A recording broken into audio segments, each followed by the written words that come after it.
perspective, why is innovation and even venture capital interest in the water sector lag behind the energy sector? Do you have some thoughts on that?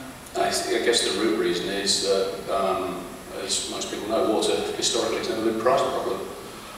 It's therefore been very, very difficult to extract the value from that sufficient to justify the investment.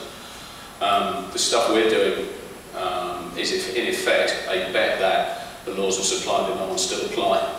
Water will become scarce, or it will become more expensive by virtue of its energy content as people recycle it and desalinate it and so forth, and therefore the interest in managing it better and making better decisions will grow. Just today and yesterday, two kind of straws in the wind, if you will.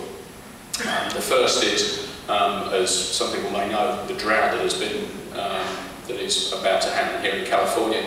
There are a number of farmers in the Central Valley who have been told they will get no water at all from the state water project this year. They will get none. That means they have to pay someone who has water upstate to dump water into the California aqueduct system on their behalf, so they can then take it out and water their crops. That's going to be expensive. So one way or another, water is actually starting to acquire a price, even if it's not a direct price. The other thing is, I don't know if you read the Wall Street Journal this morning, on the bottom right-hand corner of the front page was an advert from Morgan Stanley advertising their prowess in identifying good investments in water. That advertisement would have been unthinkable about 6 months ago, and yet here it is. Goldman Sachs have been doing, JP Morgan and Goldman Sachs actually, but JP Morgan in particular, are starting to wake up to the risk angle in water.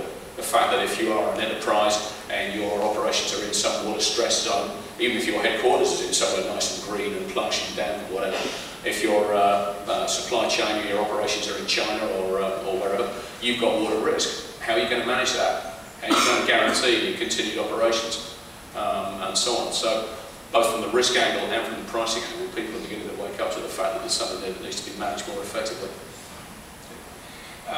We've been talking to a large extent, or referring to a large extent to what I would call first world aspects of water. I'd like to turn to the other 4 billion people that we share our planet with. Peter Frickman has already indicated some of his interest in that particular area of the water sector. Peter, would you share your thoughts on what you see as the most promising technologies that would be appropriate for the developing world, given the levels of social development and poverty? Great, yeah.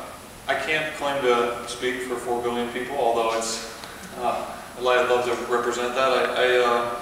I think that what Peter's talking about as a change that's happening in sort of developed markets has already been very real in developing countries for a long time. There is a real value on water.